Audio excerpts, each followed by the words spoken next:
All right, next, our first speaker we have is Tony Zimbardi. Tony Zimbardi is a retired psychologist who credits Aging Well for helping him build a vibrant social life and circle of friends. Tony is a devout member of the Long-Term Survivors Group and considers himself blessed to have created a fulfilling life in his adopted city of Portland, Oregon. Please welcome Tony Zimbardi.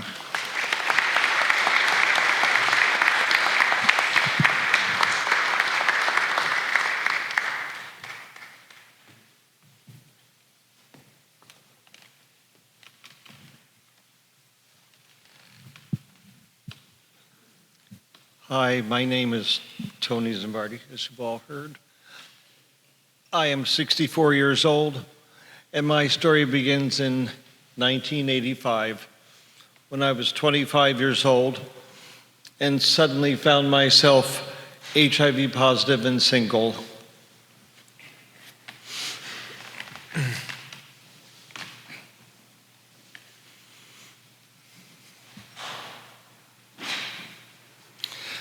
In those days, the post-test counseling consisted of tell your family, get your affairs in order, write a will, life expectancy is 18 months. And that was it. All of that happened on my 30-minute lunch break from work. So, being a single person, I thought, I need to find a partner again.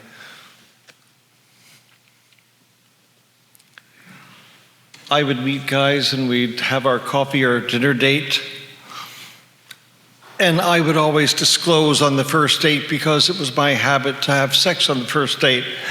But in those days, guys would run out of the restaurant like their hair was on fire when I told them I was HIV positive.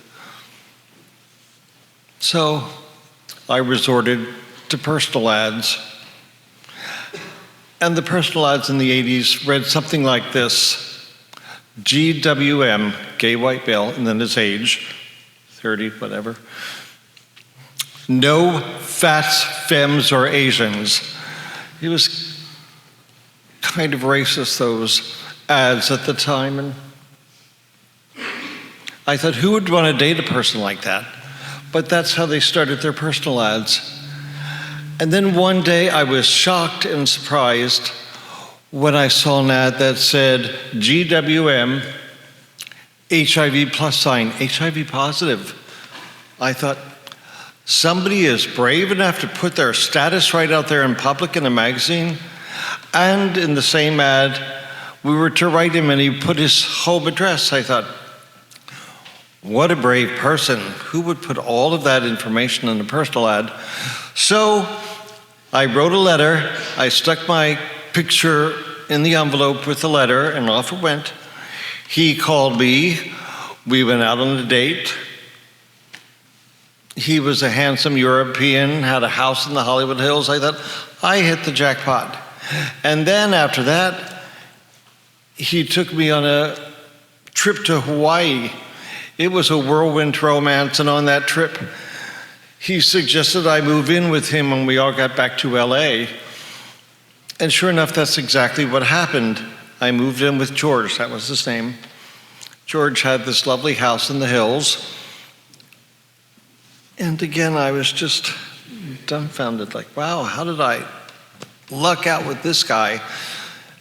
And in his initial phone call with me, he had told me he was asymptomatic, but I later found out through friends that George had had several hospitalizations already and a few opportunistic infections, so his health wasn't as good as I was led to believe. And over the next few months, I discovered that it was a lot more complex than I thought. And there was something else. George would always talk on the phone with this person. I had no idea who he was talking to. And his whole demeanor changed when he was on the phone with this person. I didn't think he was having an affair or anything like that. I just wondered who it was. So one day after he got off the phone, I said, Who was that you were talking to? You're just so different with that person. I've heard you talk to that person before.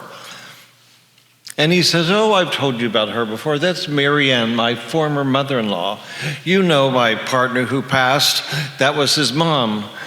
So Mary Ann, that's the person he was talking to. I never spoke to Mary Ann, though. That was his thing, and he always spoke with her.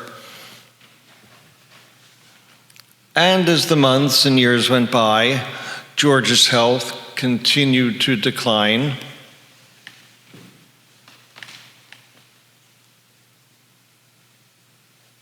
And eventually, by the end of 1991, George was placed in hospice. So I took over the calls to Mary Ann. And it was always updates on George's health. She was very pleasant. And then the beginning of 92 came along. George was in hospice. February 1st of 92, the nurse pulled me aside and said, it's his time. You need to say goodbye and make peace if that's what you need to do. But you should stick around more because this is it. And so February 1, 1992, I sat by his bedside all day. I read him the LA Times. I told him what was going on at the house with the dogs. And that night, I went out with friends just to blow off steam and give them an update on George's status. When I got home that night, the answering machine was blinking. You all remember answering machines in those days. And there was one message. It was from that nurse who pulled me aside, and she said that George had passed. So the first person I called the following morning was Mary Ann. I didn't know who else to call. And she said, I'll be on the first plane out to LA. I don't want you to go through the service and everything by yourself. And so she was a woman of her word. She was there that day within hours. She had a town car take her to the house from the airport. And we hit it off instantly. She was just a great person. She was around my mom's age, and we had a lot of fun. I know it sounds weird to say we had fun, but we just connected. She stayed with me through George's funeral and held my hand in the church. And then all of a sudden, like magic, the week was over already. We were having a cup of tea in the guest bedroom. And then she looks over at me, and out of the blue, she says, what are your favorite cookies? And I just took a sip and said, oatmeal raisin. Looking around the room, wondering if she knew this was the room her son had died in. So now we're at the day Mary Ann is leaving. We're waiting for the town car to come pick her up.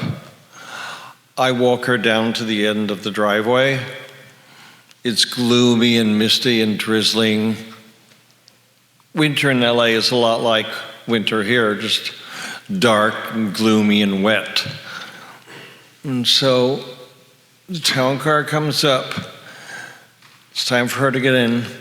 I'm holding the umbrella over both of us, and she looks into my eyes and she says, when my son was taken away from me, God replaced him with George.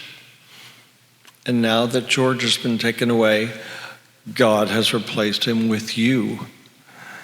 We said our I love yous. We hugged.